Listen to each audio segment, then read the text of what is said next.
Rero bakunze wa Samuzo TV mbanje kubasuhuza mbibutsa gukanda subscribe, like, share na comment iyo mukomeze kubona amakuru ku gihe. Rero tudatinze Kigali barateganya gutangira igerageza ryo gushakira bisi inzira zazo. Ubuyobozi bw'umujyi wa Kigali buratangaza ko mu rwego rwo gushaka uko bisi zitwara abagenzi mu buryo bwa rusange zakwihuta mu gihe zitwaye abagenzi yaba mu masaha y'akazi cyangwa asanzwe, hagiye gutangira igeragezwa ryo gushakira inzira yazo zonyine.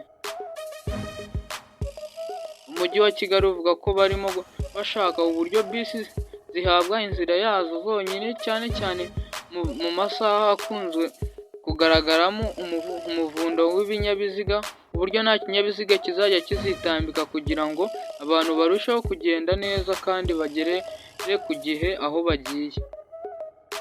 Muri Nzeri 2023 umujyi wa Kigali wari watangaje ko mu ntangiriro z'uyu mwaka wa 2024 iryo gerageza rizaba ryatangiye nka kimwe mu bisubizo bigamije kugabanya umuvundo w'ibinyabiziga mu mihanda. Icyo gihe imihanda itatu niyo yari yatangajwe ko ishobora kuzajya iharirwa imodoka zitwara abagenzi, harimo uva mu mujyi Nyarugenge ugakomeza Rwandexi Sonatube, Giporoso uturuka mu mujyi ugana Kimironko ndetse n'uturuka mu mujyi ugana Kicukiro. Ubwo kuri uyu wa mbere tariki 20 Ukwakira 2024 yari mu kiganiro kuri televiziyo y'u Rwanda, umuyobozi mukuru ushinzwe itumanaho n'uburezi mu mujyi wa Kigali Emma Claudine Nirenganya yavuze ko kuri ubu ikibazo bafite cyo gukemura ari icya bisi gusa zitwara abagenzi mu buryo bwa rusange, ahubwo buryo zakwihuta mu masaha yose. Yagize ati ikintu gihari cyane uyu munsi mu mujyi wa Kigali ni uko ikibazo dufite gukemura kitari icya bisi, ahubwo ni icyo kureba ngo ahubwo bisi noneho dukore ku buryo zihuta gute mu masaha yose, yaba y'amasaha abantu bajya ku kazi yaba n'amasaha asanzwe. Arongera ati mu masaha rero abantu bajya ku kazi cyangwa se y'umuvundo turimo turateganya ko nibura twatangira igerageza ryo gushakira bisi inzira yayo zonyine, ku buryo kuvuga ngo hari umuvundo cyangwa ntawo uhari ibyo ngibyo bitazigera biyikoma mu nkokora, ikazajya ihora igenda abantu bakabasha kugenda neza uko bisabwa. Uyu muyobozi avuga ko kandi bafite ingamba nyinshi zitandukanye zituma gahunda yo gutwara abagenzi mu buryo bwa rusange izarushaho kunozwa no kumera neza cyane, ku buryo batekereza ko hari igihe kizagera n'ufite imodoka ye akayisiga akajya gutega mu buryo bwa rusange. Kuri ubu harimo gutunganywa uko bisi zisohotse muri gare yo mu mujyi downtown zisohoka zinjira mu gisate cyazo zagenewe, ku buryo zigera muri road point zihita zikomeza nta nkomyi y'izindi modoka izitambira, bikazafasha koroshya urujya n'uruza ndetse n'umuvundo w'ibinyabiziga byatumaga abakoresha uburyo bwa rusange mu rugendo batinda mu mihanda.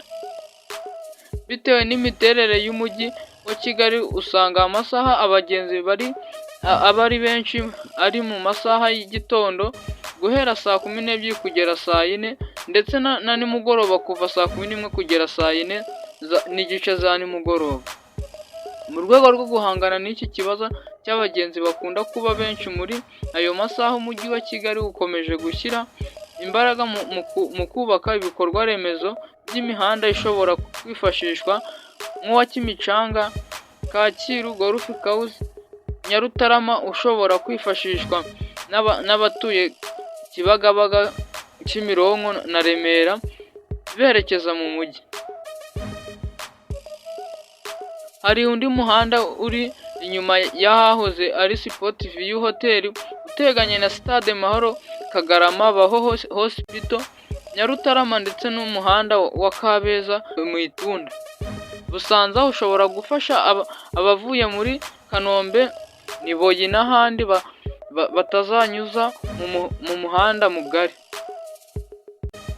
Mu bindi umujyi wa Kigali uteganya gukora mu birebana no guteza imbere ubwikorezi rusange ni ukubaka gare ya Nyabugogo ishobora kuzuzura muri 2027, aho biteganyijwe ko izatwara ari hagati ya miliyoni 100 na miliyoni 150 z'amadolari.